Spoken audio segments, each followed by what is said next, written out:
Okay, hello everyone. Just wanted to make a brief video just showing some of the new Raspberry Pi 4 tech and some extras that I purchased just to kind of, I guess, flesh it out and make it so it's a little more protected by getting a case. As you can see here, this is the Raspberry Pi 4 Model B. It's got the 4 gigs of RAM, which is better for emulation and a lot of applications actually, so it just makes for a smoother experience. Comes with the manual and I guess a little pictorial to kind of let you know what to do and what not to do with it. I mean, there's a lot of resources out there on the internet, on Google. You can search, and a lot of this stuff, if you want to read it on paper, go right ahead. Read it from your phone when you're relaxing on the toilet. Just kidding. So anyway, let's just take a look at some of the other accessories here. The original purchase that I made was the Pi 4 with a few extras, and they're kind of nice little quality of life extras where it's a mini HDMI or micro HDMI to standard HDMI adapter, which is handy, so you don't have to purchase a separate cable. It came with the kit. I know it's a super inexpensive item, and they love to bundle this stuff together so they can kind of mark up how much you're spending on it. But still, nice item, and I thought it was nice. Cable's of decent quality, fairly sturdy, it's shielded, and it's not bad. It'll help me to hook this up in a little bit, and I'll be showing that later in the video. Also, it came with some heat sinks, which are very cool. Technology is improving, of course, each year, each new iteration of the Pi 4. We're getting faster chips, faster processors. We're getting more RAM. As such, the Pi 4 is generating more heat, and these heat sinks are definitely welcome. They're passive, of course.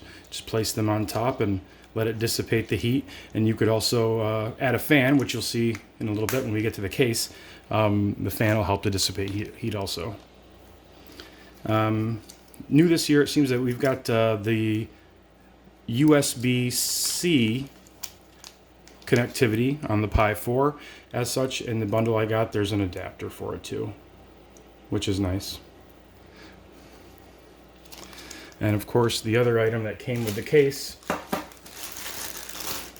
the power adapter that has its own off and on button. And of course, this is USB-C as well, which is nice. You don't have to fiddle around with the orientation when you're trying to plug it in. So much more convenient. So the case that I ended up purchasing, and you can see the finished product here. It's the Mutze, I don't even know how to pronounce it. It's a Chinese brand name, but it's a clear acrylic case. As you can see, it's layered. It comes in pieces, and you put it together almost like a puzzle. Really easy assembly, very nice. You have your connectivity here. It's exposed and open, so you can get to it easily, and it's also open a little bit as well for hot air to dissipate through, which is cool. And on the back, this is very cool. We've got the hardwired Ethernet adapter, or port, I should say, 2 USB 3.0 slots, and then 2 USB 2.0 slots, so you can connect a lot of stuff on here.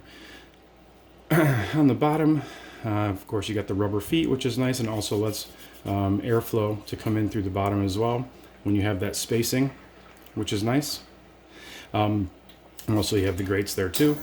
The SD card slot is readily accessible from the case, which is nice. You can take it out, pop her in, whatever you want to do, which is really cool.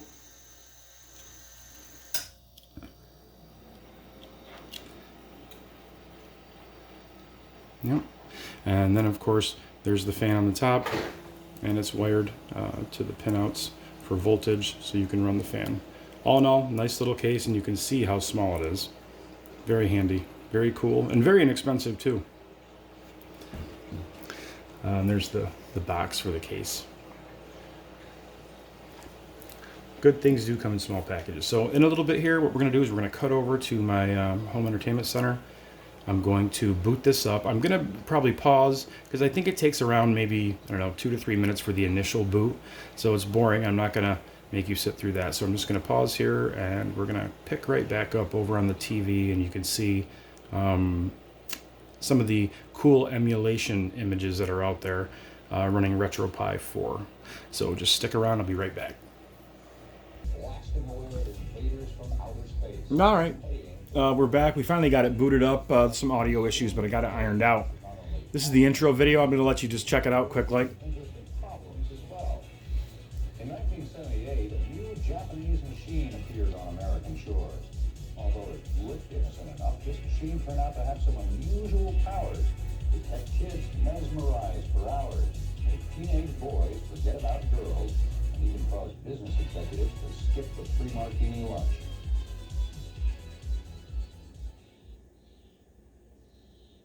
So as you can see, that intro video is extremely cool, and it's randomized. So there's different videos for a number of different types of styles, and just something to watch while it boots up. But this is Emulation Station. This particular image is by a very well-known image creator named Wolfenose.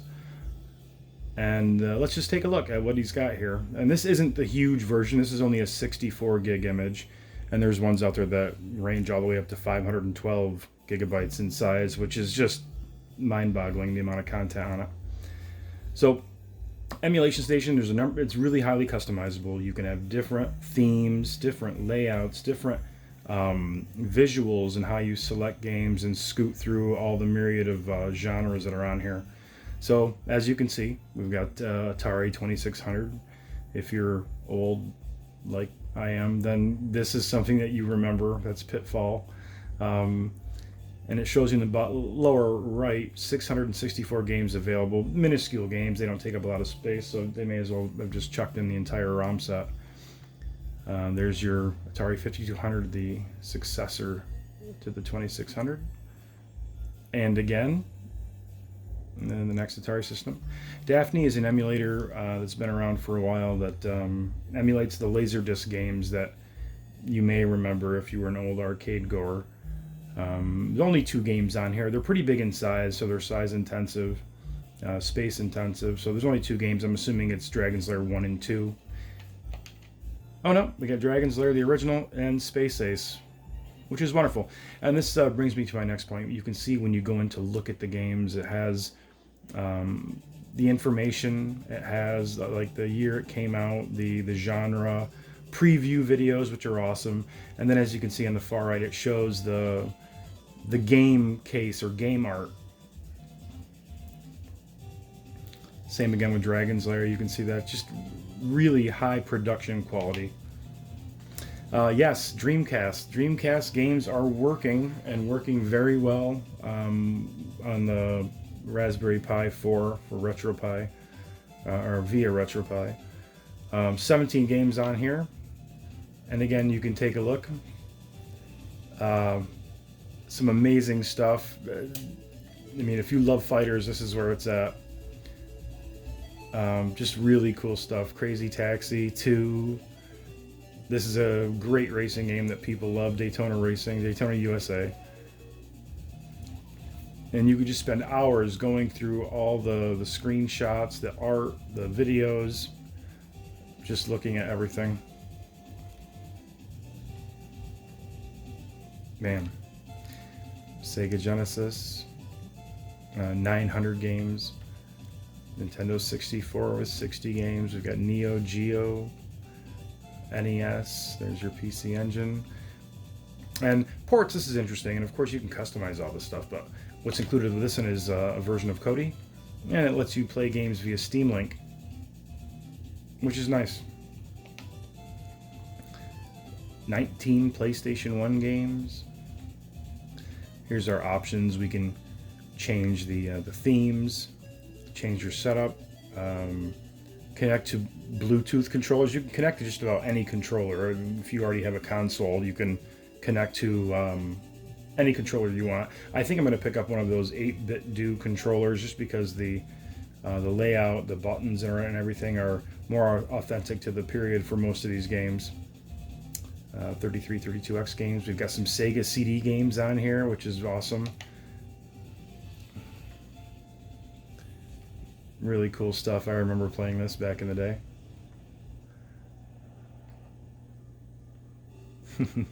Hardware scaling. Man, oh man. I wonder if Road Warrior is on here. Well, there's Road Rash. Road Avenger. This is a classic. Used to play this quite a bit a long time ago. These are a lot like the Laserdisc games, but of course lower resolution, just due to the limitations of the Sega CD. We've got Super Nintendo, TurboGrafx, Atari. You can see all these here. And then they've got just the major groupings for a certain group of games like Capcom Classic Games, Daddy East games, all the Donkey Kongs, IRUM Classic games, Konami, and there's a classic, The Simpsons. Light gun games, which I do not have a light gun. I may look into trying to figure out how to make that work with an OLED TV, but I'm just cutting my teeth on this, so we'll see how it goes. All the Mario games in their own group, Mega Man's, Metal Slugs. I'll just scale through here and I won't keep blabbering. You can actually read and see. But you can see the production quality is amazing on this, so it looks great.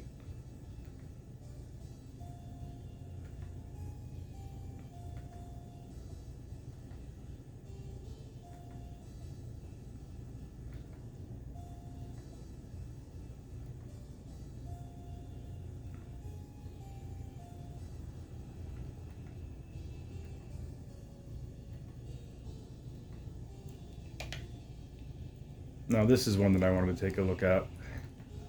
It has all of the wrestling, arm wrestling.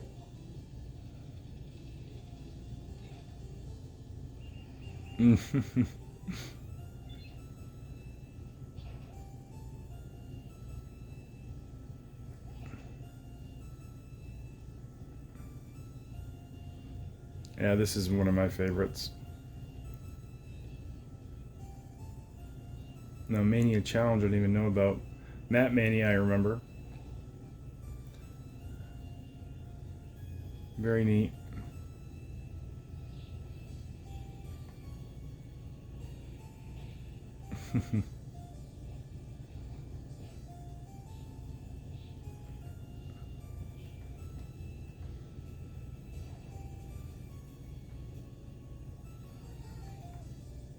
Now here are the classics. Everyone remembers these. And this one, I remember the 4-player cabinets that they had in arcades and also in some grocery stores. And then the Midway games, which I kind of think they're an abomination, but whatever. Some people like them. And we got Zelda. All the games listed under one, and then these are some nice quality of life last played and favorites. You can mark them as such and get back to them quickly. And then there's our MAME, our arcade classics, and they're all in here.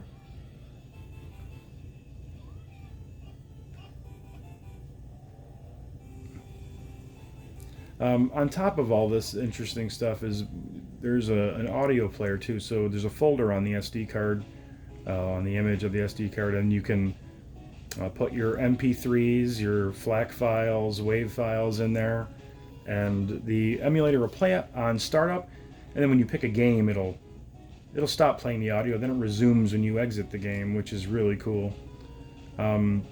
Yes, there's going to be a small learning curve when it comes to navigating and figuring out what buttons to hit to restart or to exit the game you're in.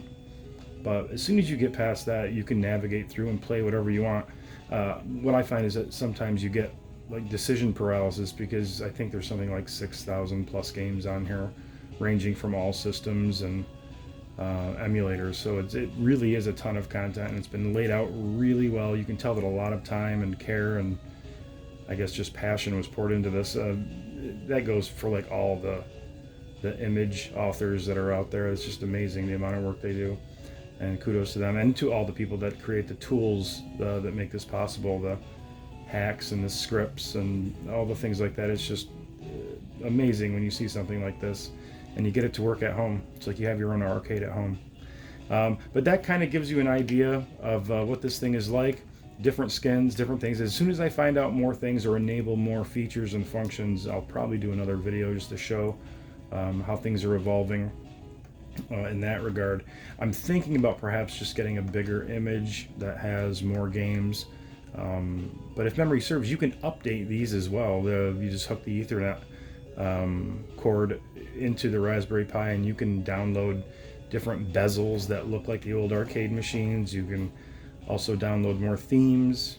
I'm imagining you could probably download more games and sets to complete like the vacancies that are on some of these systems and platforms.